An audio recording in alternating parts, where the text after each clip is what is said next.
Hello, my people, my people. Back for another week of the HTG pod, another week of golf in the midst of the FedEx Cup Playoffs. We have event number 2 with the BMW Championship on tap this week.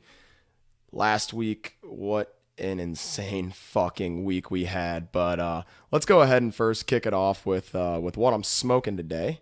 Get into that really quickly here. Again, it's super hot here in Southern California, so bear with me as I take plenty of water breaks today, and I'm probably going to get a little sweaty again today, but do it all for you guys. Do it all so we can finally take home one of these tournaments.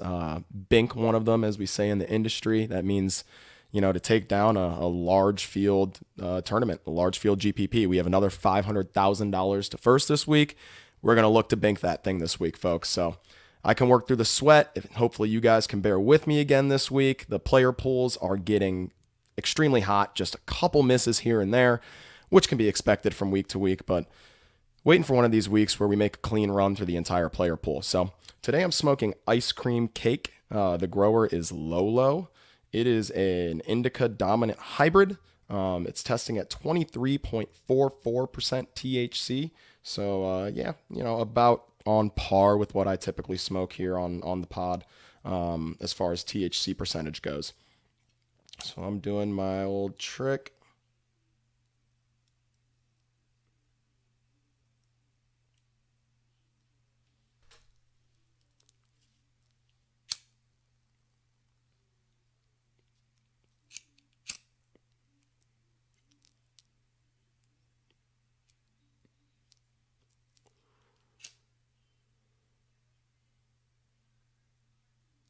Tasty strain. You can tell that is likely grown indoor. Just a very smooth sort of flavor to it, as well as the way the buds looked before I took them out of the packaging. You can tell this is some indoor grown stuff for sure. First impression, very, very tasty, the ice cream cake. So well done so far, Lolo. We'll see how I feel. So at the Northern Trust, Dustin Johnson felt some type of way, that's for sure. 30 under par DJ got to in that win. That Friday round, if you guys were watching or following, he was 11 under through 11 holes. And I don't think I've ever been able to say or thought that a player who shot 60 choked. But man, he was playing so well that it sort of felt like DJ choked by not shooting a score in the 50s this week, which is an absurd thing to say. It is a ridiculous thing to say.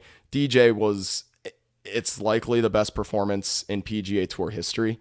Only 2 other players have ever gotten to 30 under in an event. Both Jordan Spieth and Ernie Els did it at Kapalua, which is a par 73, gets a full complement of 4 par 5s. I mean, DJ this week did it on a golf course where he only had 3 par 5s to work with. Of course, it's a par 71, so to get to 30 under on this golf course and absolutely lap the field, it was the best performance I've seen personally in a PGA Tour event in my lifetime. So absolutely historic week from Dustin Johnson. And I'm a little surprised that you'll look for the BMW and see that the ownership for DJ isn't projected to be too high. I'm someone that's talked about, how difficult it is to win back-to-back events on tour. But if there were ever a spot I were going to try to chase a player who just won, this is it. I mean, DJ gained 18 strokes tee to green in this event. 18 strokes tee to green. 18 strokes tee to green. Hasn't been done in over a decade. Against the players in that field, and were obviously it's FedEx Cup Playoffs, studs in that field. To outpace that entire field by 18 strokes tee to green is just stupid. The performance just has you thinking that Dustin's confidence must be sky high. Wish we would have owned some of him in Draftkings, obviously, but I don't think anyone could have said they saw this performance coming, an historical performance out of DJ. So it was really, really exciting golf to watch. If you're going to have a player run away from the field, at least it happens in, record-setting fashion. That's what you want to see if you're going to have a player, if you're going to have a non-competitive golf tournament. At least it was one in which, the player that was winning was making some history along the way. It was still a great week for us in DraftKings. Certainly made profit. Cashed lineups with 4 out of 6 golfers making the cut. Cashed a single entry with 4 out of 6 golfers making the cut. So Daniel Berger, a guy that just keeps churning out great finishes for us. Little upset at Billy Horschel there last week, but following a little bit of a pattern from his 2014 FedEx Cup win when he was FedEx Cup champion that season is something I'll note when we get to the plays for this week at the BMW on Billy Ho's history there. So the miscut was unfortunate, but it's not necessarily going to steer us away from Horschel this week. But the story of last week is Dustin Johnson. That really is the story of last week. So great on DJ for and I saw Kevin Kisner, if you saw his comments, said, when DJ is on, I just, step back and try to add to my bank account. And that seems like what every PGA Tour professional had to do last week, because DJ put a wrap on that tournament really midway through Saturday. So phenomenal performance. But we're ready to get on to next week at the BMW, the 2020 BMW Championship. A smile came to my face. You probably saw, you guys watching on YouTube, as soon as I started mentioning the BMW. It's an event that I've had success at on DraftKings in the past. So I'm really excited to get into this event. Of course, we'll be playing a different golf course this year. The event rotates golf courses, so it's not like we'll be playing the same course that I had my success at, but this event, the 70-player field, the elite field events toward the end of the season in the FedEx Cup Playoffs are typically where I've seen my most success. So really, really excited to get into this no-cut event at the BMW. We are playing at Olympia Fields Country Club on the North Course this week. It's in Olympia Fields, Illinois, a suburb just south of Chicago by about 25 miles. Plays at a par 70, 7,366 yards, and these are POA greens, so a bluegrass type of green this week. A green type that we don't see all too often on tour. So seeing the guys that have familiarity with POA, well, they all have familiarity, but seeing the guys that have success on POA is something that we can use as sort of tiebreaker this week if we're stuck between a couple of plays. So if you're really not sure which way to lean on you have a tie between two guys in the same range, I'd go ahead and look at their statistics putting on POA, and that would be a tiebreaker for me. Olympia Fields was founded in 1915, a very, very old golf course, historic golf course. It was lengthened in 2003 prior to hosting the U.S. Open. That U.S. Open was won by Jim Furyk. And since hosting the U.S. Open and being lengthened, it also hosted the 2015 U.S. Amateur. And Bryson DeChambeau won the Amateur that year. Won 7-6 in his final round matchup. Justin Thomas is your defending champion at the BMW Championship, shot -25 at Medina last year. Also a golf course in Illinois, but we will be playing a different track this year. So again, like last week, if you see, and you shouldn't see this, I wouldn't suspect, but if you see anyone talking about Medina this week, you can turn them off because that is not where we will be. We have 2 par 5s on this golf course, playing at a par 70. They both play nearly 600 yards, so they're going to be difficult to reach into. It's a long golf course when you adjust for par. Over 7,300 yards at a par 70 is a monster. So not a surprise to see these par 5s playing so long. We have 4 par 3s this week, and the one to pay attention to is the 8th. It'll be playing at about 250 yards, likely longer on some of these days where they try to set up the golf course more difficult. So that is going to be an absolute beast of a hole, and one that we will definitely want to pay attention to when watching the broadcasts. Should be an exciting hole to watch the players play. And if they really push it out to, 260, 270, and we get a little bit of wind in these guys' faces, we might have to see a player or two pull a driver on a par 3, which would be really cool to see in a PGA Tour event. Speaking of wind, as far as weather goes, we have potential thunderstorms on Sunday. But for the most part, weather looks good this week. And we'll have winds 8 to 13 miles an hour. The weather's hot at the beginning portion of the week, like Thursday, Friday. It's going to cool down a bit on the weekend, be more in the mid 70s on the weekend, weather in the 80s on Thursday and Friday. So for those of you that want to play Tiger Woods, probably warm enough for his back to be feeling okay. I don't particularly love the setup this week for Tiger, but as far as weather goes, the weather should be significantly warmer at least than we saw in San Francisco at TPC Harding Park. So that's what the weather situation is. Of course, always up to change. So be sure to get your weather checks in before lock, as well as if you're someone that's playing weather stacks. I say this every week. If you're someone that likes to do that, go ahead and do it. You never know what can happen with the weather, and if you can catch a break where one of these waves, whether it's the AM or PM wave, gets an easier golf course, it is something that you can correlate if weather does break in one direction. So this golf course is, I mentioned, very long when adjusted for par, par being 70 and it playing at, well over 7,300 yards. It's going to be a bit of a monster, and especially if these holes start to play a little bit into the wind. So statistics that we're going to look at, the golfers that we want to roster this week, we went ahead and looked at strokes gained approach and strokes gained off the tee. So these ball striking statistics, right? Typically week in and week out, we include these types of statistics, as well as strokes gained tee to green, which also accounts for strokes gained around the green, because it identifies the best ball strikers in the field.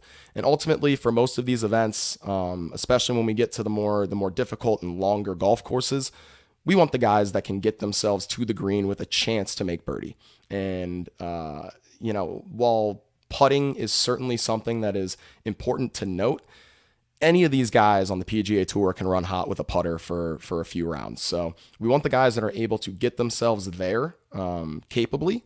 And so that's why strokes gained approach off the tee to green, you'll see these occurring in the model pretty regularly from week to week. Of course, it's all dependent on the golf course, tournament, the player pool, all of those things you have to take into account. But for the most part, these are things we're going to want to look at. The course's par fours play at a length that we typically will see approach ranges from 175 to 200 yards. So we're going to look at proximity from 175 to 200 yards in this week as well. Players that, when they have that yardage into greens, stuff it pretty close, or at least closer than their counterparts. We'll also be looking at par four ranges 400 to 500 yards. We're going to include all of those with a little more emphasis on the 450 to 500 yard par fours, because they are a little bit more abundant here. And then we have also included a sprinkling of strokes gained tee to green. It's just going to reinforce the ball striking statistics that we have in strokes gained approach and off the tee. But as I mentioned, it also sprinkles in a little strokes gained around the green there to see which guys can scramble well. And we want to just get a little bit of weighting to that as well, while also bolstering the fact that we want good ball strikers around this track. So that is the profile of golfer that we're looking for. And when I mentioned strokes gained off the tee, doesn't necessarily mean we're only going to be looking at bombers here, even though the golf course is long. Strokes gained off the tee also does account for accuracy. So if you can find the fairway and you can hit your long irons well, you can still have success around this golf course. And that's, noted in the fact that Jim Furyk was the 2003 U.S. Open champ here. Not a player known for his prodigious length off the tee by any means, right? So with that, we can get into the top shelf plays after I respark.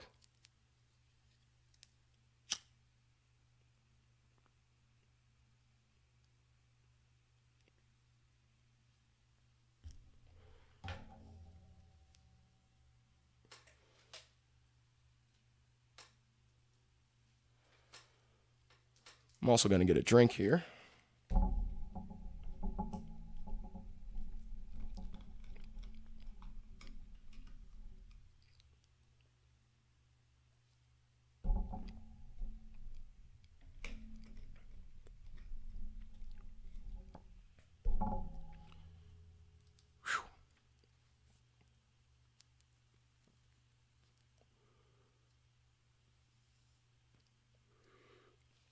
Let me know in the comments section, guys, what you guys are smoking, because I'm really interested to try some new things. I'm someone that, when I find things I like, I tend to stick to them, right?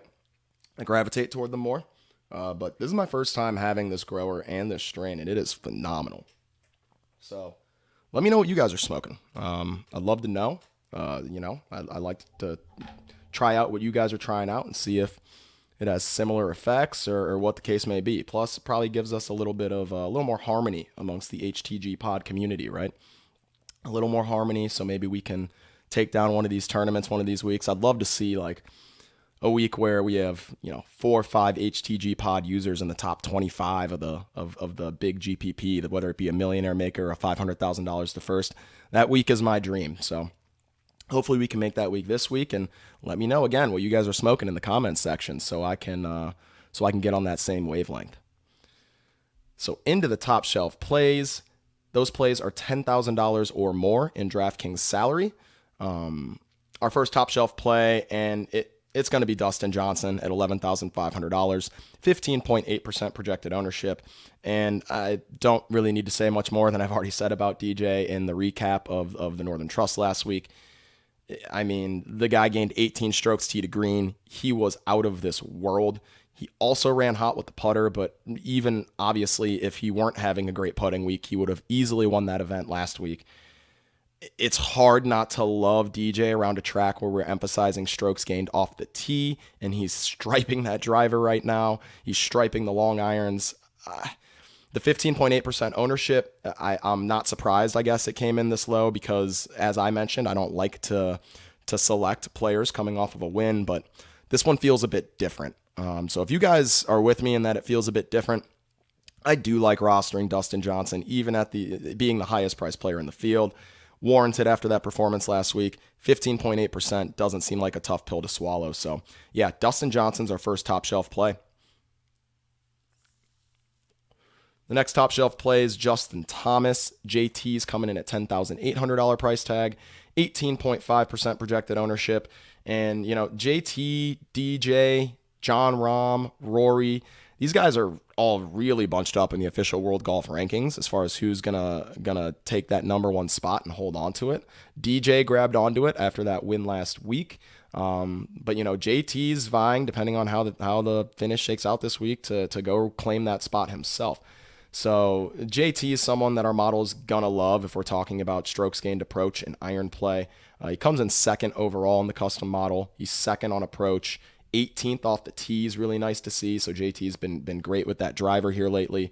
21st in that approach range, 175 to 200 yards, and he's first in strokes gained tee to green in this field over the last 24 measured rounds. So you're getting a fantastic ball striker, arguably the field's best ball striker tee to green.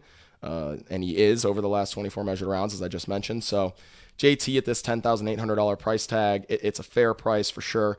The 18.5% projected ownership, I understand it. I do. Given that DJ is a little lower owned, I might prefer going to DJ, but I can't fault you for saving that $700 and going to Justin Thomas, because this is a week where at the bottom, I think saving that $700 could matter a lot. That could really change the caliber of golfer you're getting to round out the bottom end of your lineup. So I do like Justin Thomas at $10,800 and 18.5% projected ownership.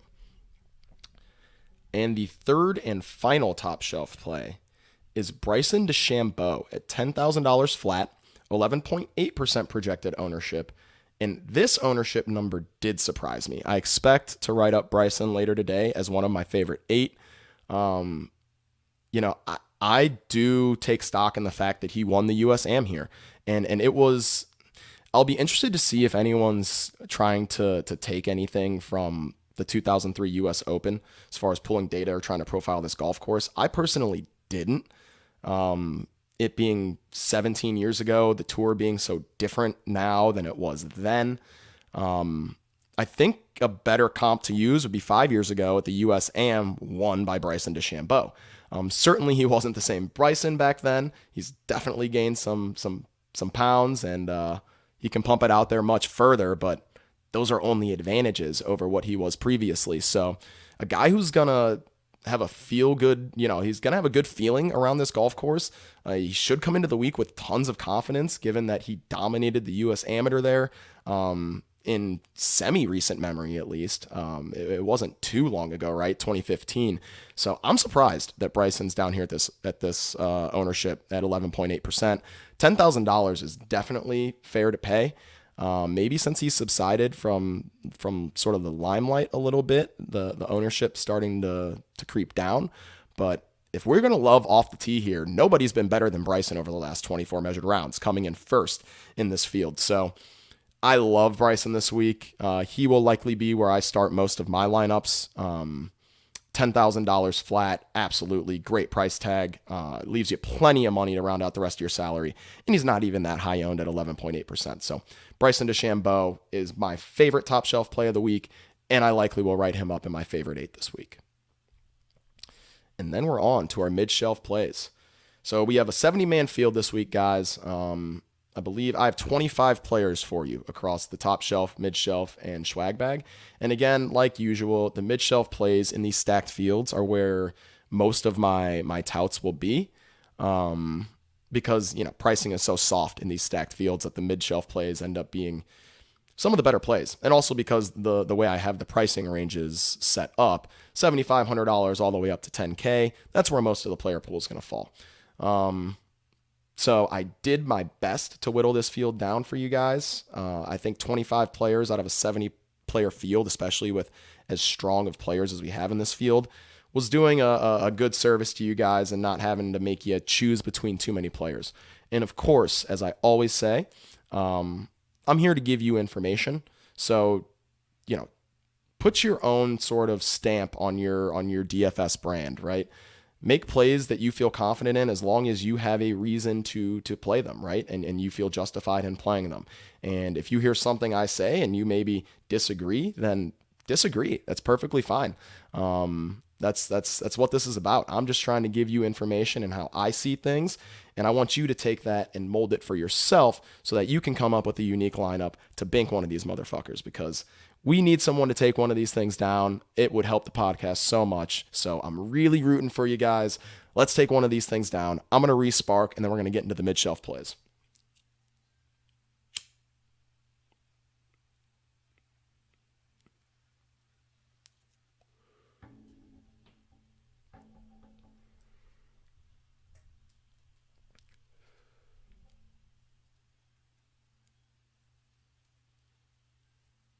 Man, stuff is potent.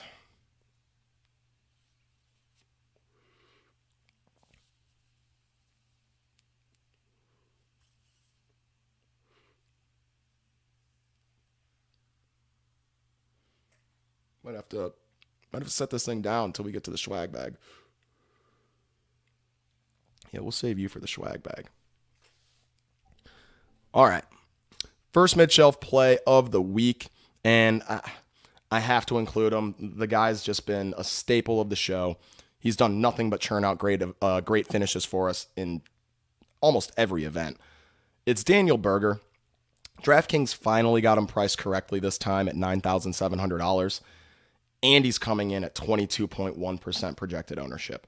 So I'll be honest with you, the price tag is right this time. It's correct. And he's the highest projected owned player on the slate. I don't love that combination, typically, really ever. And I don't love it here, but Berger has been unbelievable. And he seems to be on a mission. He's not in this year's Masters field. That field was finalized when the tour went on hiatus, and Berger really hadn't gotten a fair shake at an opportunity to play his way into that field. And now he's played his way into the top 10 in the official world golf rankings, the top 10 in the FedEx Cup rankings. And he's still not in this year's Masters field. I think he's trying to prove a point, maybe somehow get some sort of exception if he can win the FedEx Cup. He seems like a man on a mission. So I think the price tag is correct. The ownership is a little high. I just love Daniel Berger right now. I will probably lay off the gas with Berger this week, given that I think the market's finally corrected on him.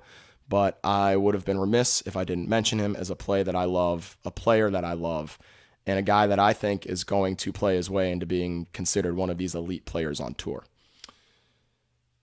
And the next player I mentioned, has already vaulted himself into that elite category for me. It's Colin Morikawa at $9,500, 18% projected ownership. That price tag's too cheap. It just is. I mean, this guy's coming off a major championship win, $9,500 to be priced below Berger, even, who I love, obviously, just seems like a mispricing. And 18% ownership is fair on a guy who's just been playing the lights out and arguably has had one of the best starts to any career outside of Tiger Woods that the game of golf has seen. So, yeah, Colin Morikawa, I absolutely love around this golf course. A guy that hits his long irons and just his irons in general exceptionally. I've said it multiple times. He's arguably the tour's best iron player since Tiger Woods in his prime. So why don't we love Morikawa here? We absolutely love him. Off the tee, he's been fine, so he's really not going to get himself into too much trouble there.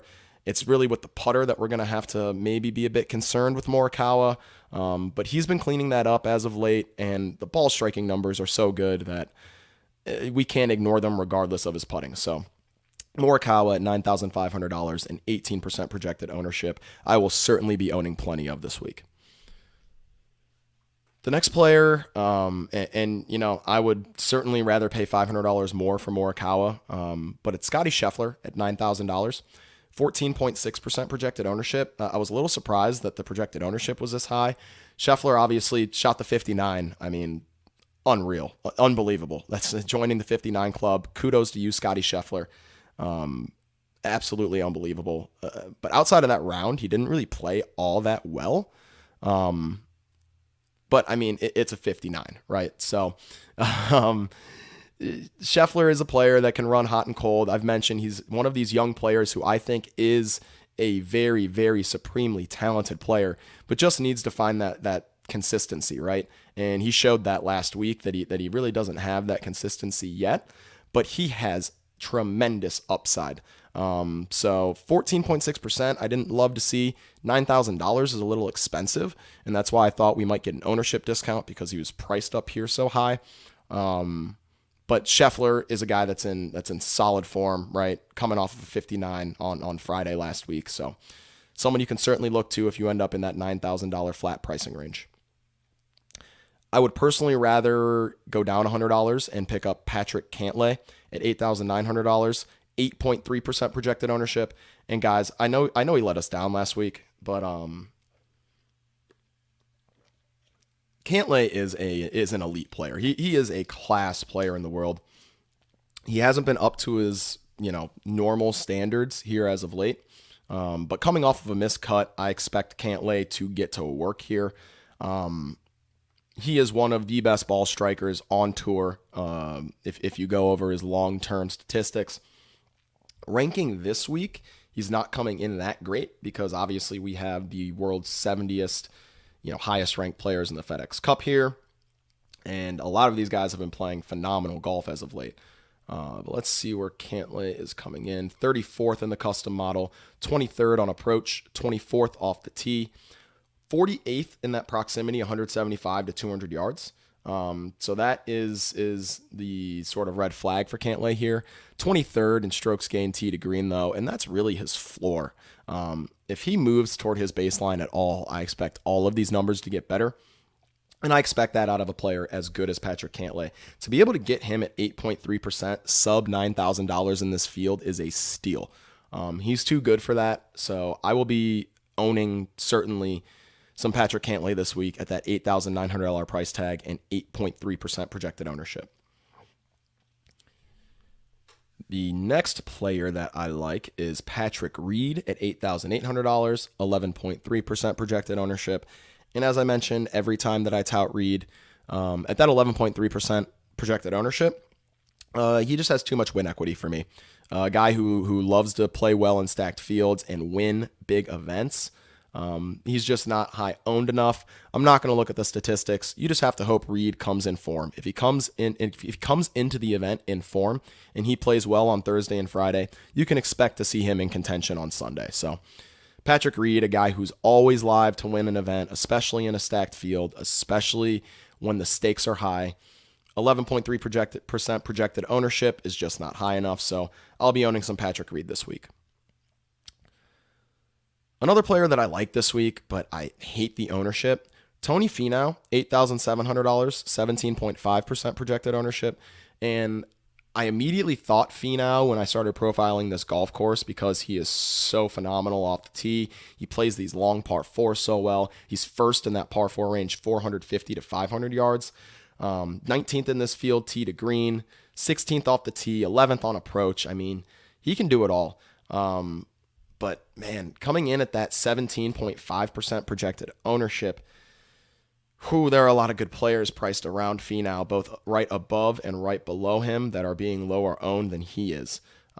So it's not that I don't love Finau. It's more so that I like the pivots around him a lot. Paying $200 more for Cantlay, paying $100 more for Reed, taking a discount to this next guy I'm going to talk about. I mean, these are things that I would do. So I'll try to get some Finau. But depending on my strategy this week, I might go single entry. I might go GPP. I'm not sure. Finau certainly wouldn't make a single entry lineup for me.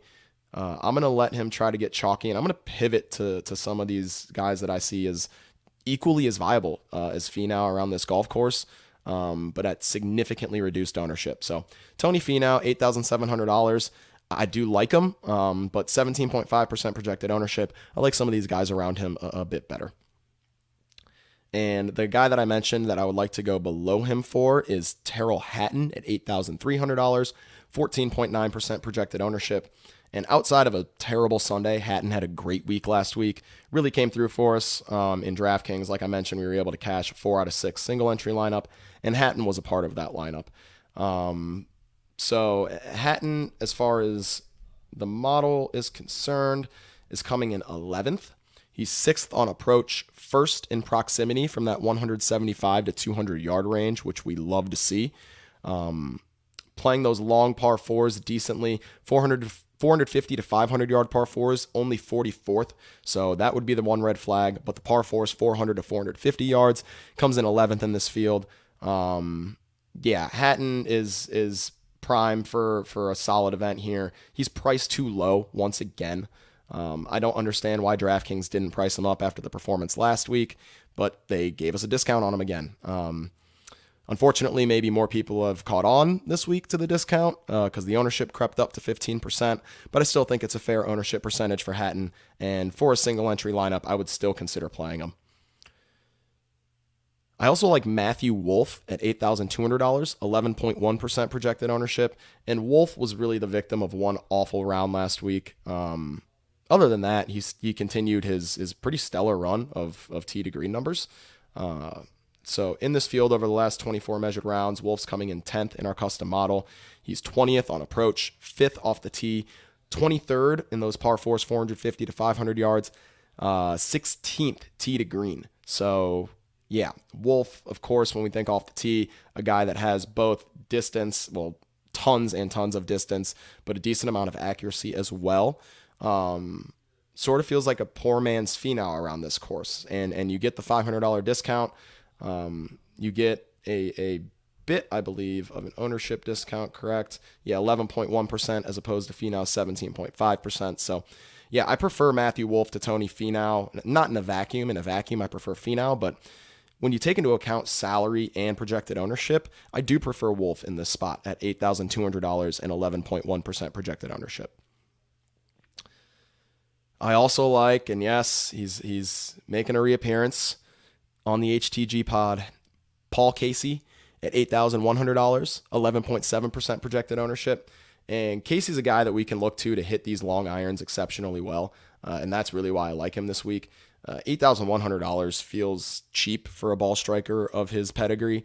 He's coming in 5th in the custom model, 19th on approach, 12th off the tee, 11th in proximity from the 175 to 200 yard range, 27th on the par fours, 450 to 500 yards, 24th tee to green. So there isn't anything that he doesn't do well as far as the setup for this golf course goes, at least as far as how I see it.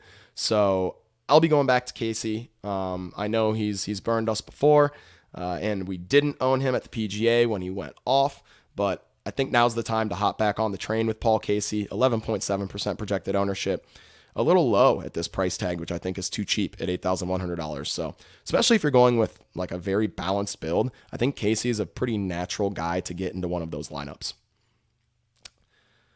We'll also be going back to Billy Horschel at $8,000, 7.9% projected ownership. And I alluded to the fact that there's some history here. In 2014, when Horschel won the FedEx Cup Playoffs, he actually missed the cut at the first FedEx Cup event.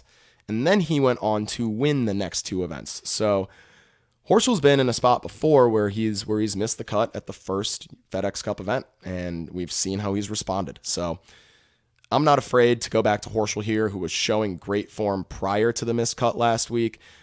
He's a player who can sort of run hot emotionally, and what sort of triggered that, I think, was the 4-putt he had on Thursday that really started to derail the round. Other than that, he had gotten off to a hot start, and I think after that 4-putt, he just really never recovered mentally. So hopefully a fresh restart coming into this week. It's FedEx Cup Billy Ho. We get him at 7.9% projected ownership, and this is a guy with real top 3 upside. So I love Billy Horschel, $8,000 at this low ownership. I know it might hurt to go back to, but I think we really got to hammer him in this spot because I really like his prospects this week. And Billy Horschel, let me give you some statistics as a matter of fact, so you can make a better decision for yourself. Only coming in 31st in the custom model. He's been 46th on approach, but 8th in that proximity 175 to 200 yards, where most of his approaches will come from this week. 27th in the par 4s, 450 to 500 yards, and 24th tee to green.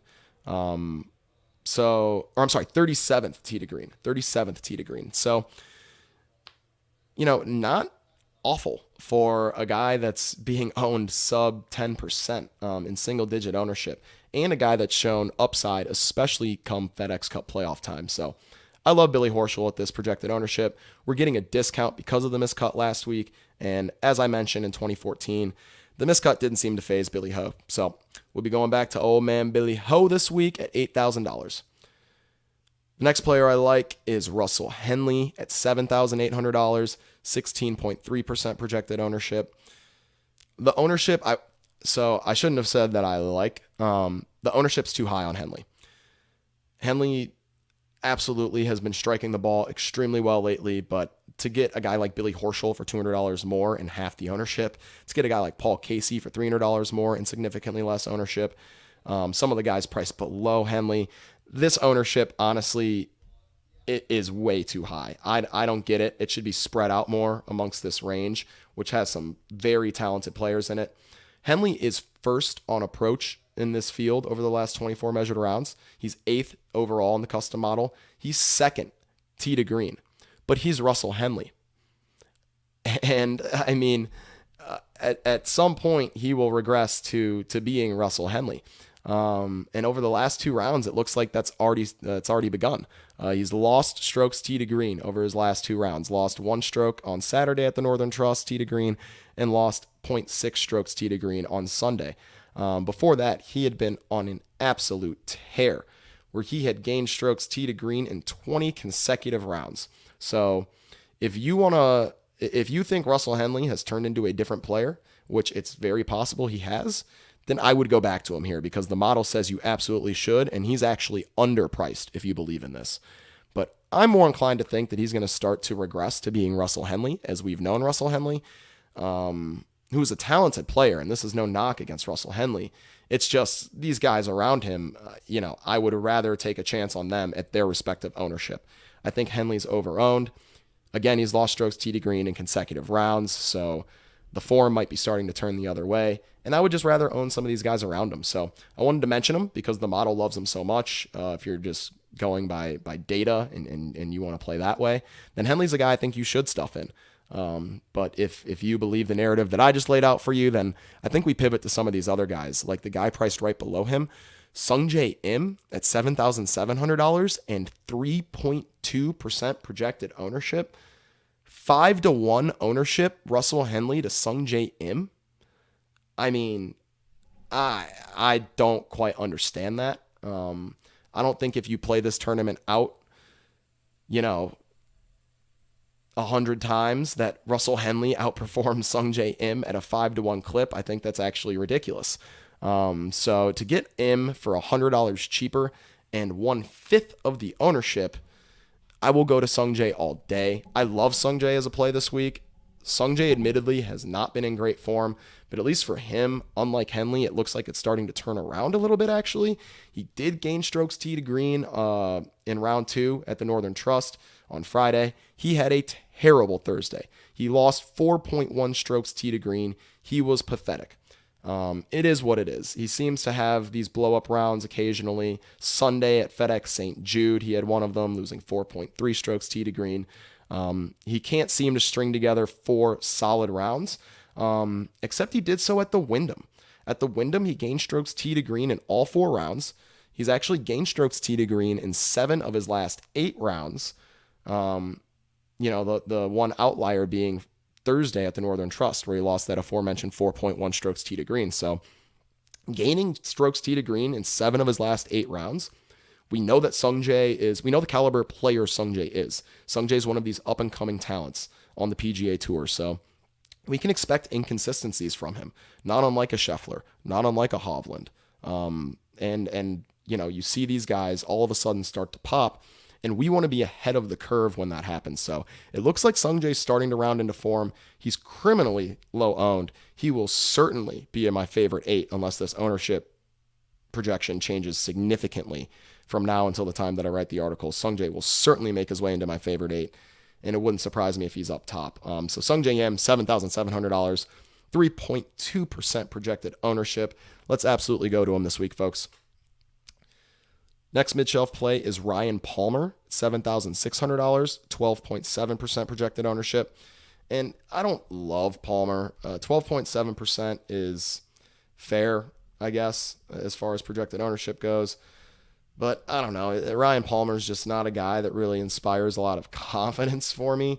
He has been striking the ball very well, coming in 15th in the custom model, 5th on approach, 19th in that proximity, 175 to 200 yards. He's 8th tee to green. The one knock against him would be off the tee. Not a guy you'd really look to off the tee. He's 45th in this field, and that might matter this week because Ryan Palmer is not long off the tee either. So if he starts to work his way outside of that 175 to 200 yard range and has approaches outside of 200 yards, it's going to be a little more difficult for him this week. He's a guy that runs a little hot and cold, volatile player. And it being a no-cut event, I expect him to have at least one of these sort of blow-up rounds that Ryan Palmer typically does. So I do like him as a play, but I don't love the ownership. I was hoping to see a lower ownership on him, and because of his ownership, I'm not as excited to roster Ryan Palmer at that $7,600 price tag. The last mid-shelf play, and I'm a little more excited to roster him even though he's at about that same projected ownership.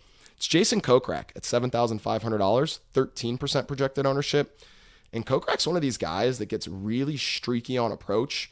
He'll run these, streaks of, maybe 3-4 events where he's just absolutely on fire with the irons, and particularly the long irons. So Kokrak coming in 4th in the custom model, 31st on approach, 8th off the tee, and he's actually sneaky long as well off the tee.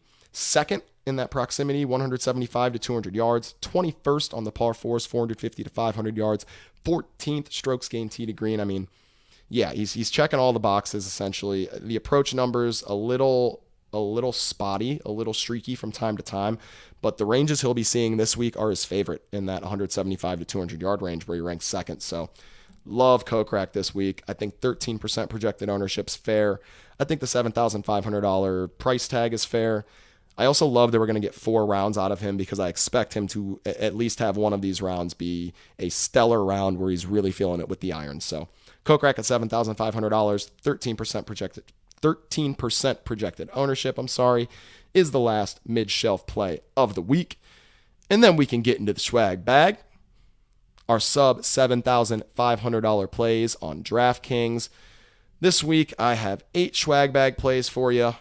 I'm going to respark the rest of this thing. It's pretty crazy. This is a really good strain. I'm also going to get myself a little more Gatorade, and then we can get into my favorite part of the podcast.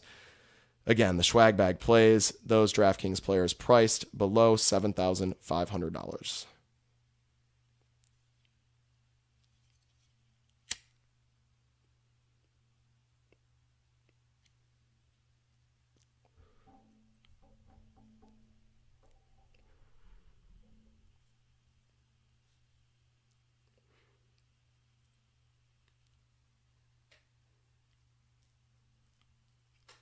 All right. The first play in the SCHWAG bag. And I hope you guys read the Favorite 8 article last week,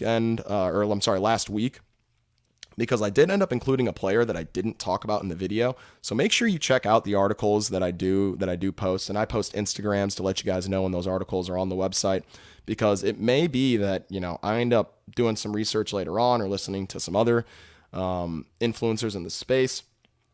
And I might change my tune on something, right? And Kevin Na was one of those things last week that I saw after the fact on the Pat Mayo experience, and considered the fact that he should have been included in the player pool. And I like him again this week at the $7,300 price tag, 10.9% projected ownership. And, Na's just a guy not dissimilar to Reed, sort of a poor man's Reed in this sense, that just has some win equity, right? And at $7,300, 10.9% projected ownership is too cheap for a guy who could win this event at such a low price tag. And if he does, he sets the rest of your lineup up so well for success. So Kevin Na, a guy that outside of the statistics, I'm going to be looking at rostering anyway. For you guys who want to make a decision, he comes in 25th in the custom model, 17th on approach, 60th off the tee, which is my concern. He's not a very long player off the tee, so he's going to have to be hitting fairways. He is 7th in that proximity, 175 to 200 yards. So if he can get himself off the tee and in the fairway into these ranges, he will have success this week. 13th in the par 4s, 450 to 500 yards, and 8th on the par 4s, 400 to 450 yards. So he plays these long par 4s really well, and par 4s in general really well.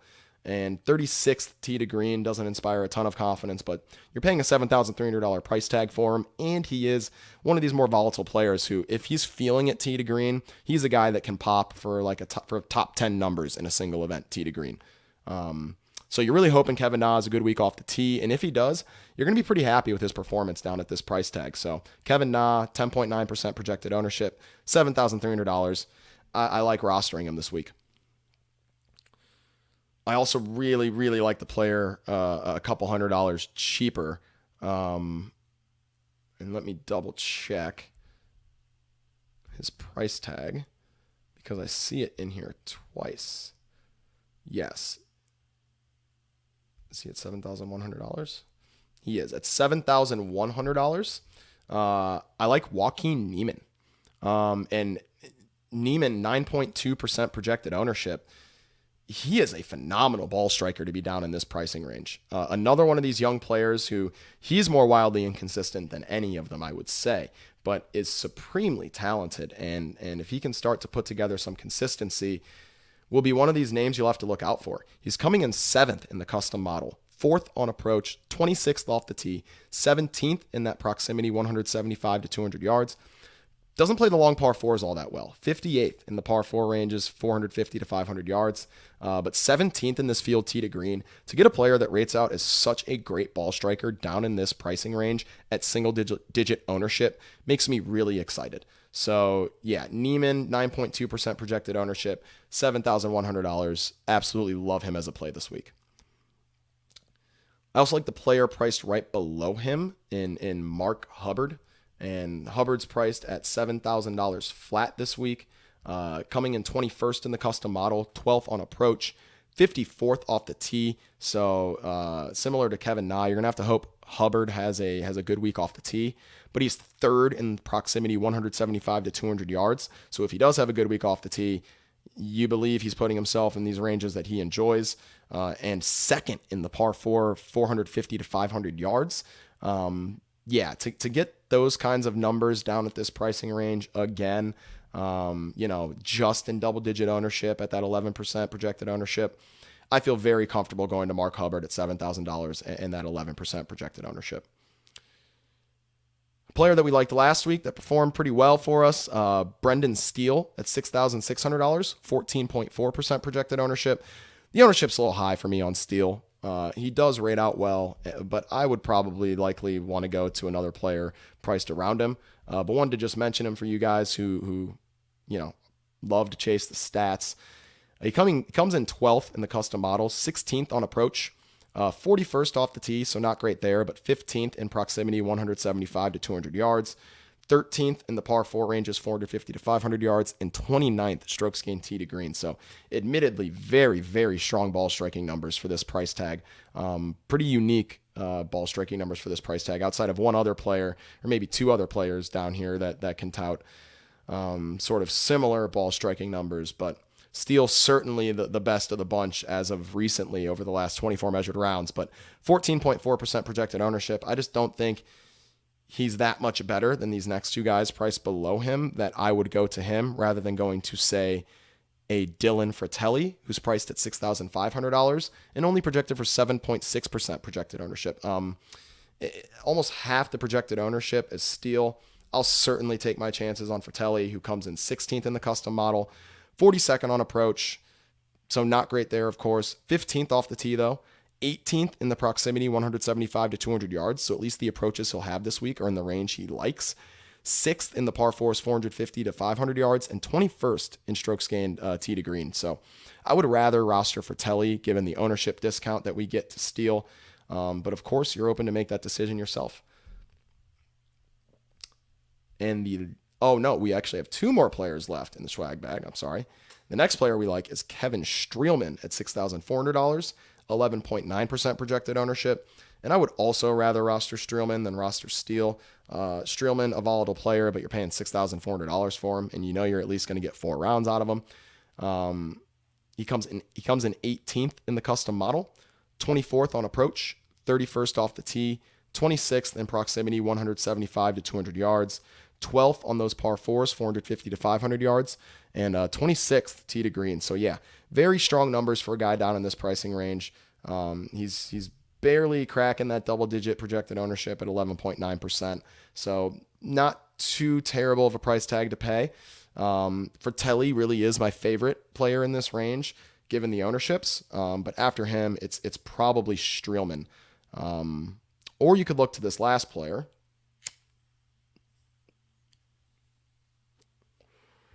And it's Tyler Duncan at $6,400 and 8.3% projected ownership. And Duncan of the bunch, rating out the worst and pretty significantly, rating out 30th in the custom model, 28th on approach, 38th off the tee, 12th in the proximity, 175 to 200 yards, 25th in the par 4s, 450 to 500 yards, but 33rd strokes gained tee to green. So, he's not great. He wouldn't be my first choice in this range. But if maybe you went to Purdue and you want to boiler up, look to Tyler Duncan, because if you're going to play Tyler Duncan, I guess now's as good a time as any is what I will say.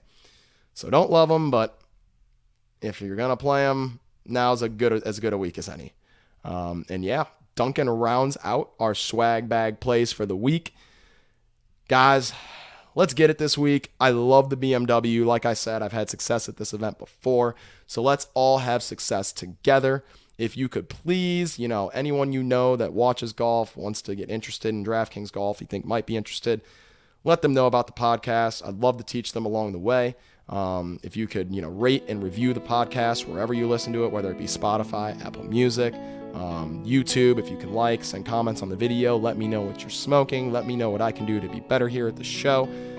Looking hopefully here to add some segments to the show, maybe do some sports betting, do a sports betting segment for you guys as well. All, of course, around the PGA Tour and golf at least. Maybe I'll expand outside the PGA Tour, but certainly be looking at golf betting into the future. Really appreciate you guys. Everyone that listens, hits me up, means the world to me. Appreciate you guys coming back week in, week out. I'll get that Favor Date article up later today, I should say. I'll get it up later today for you guys. And peace out.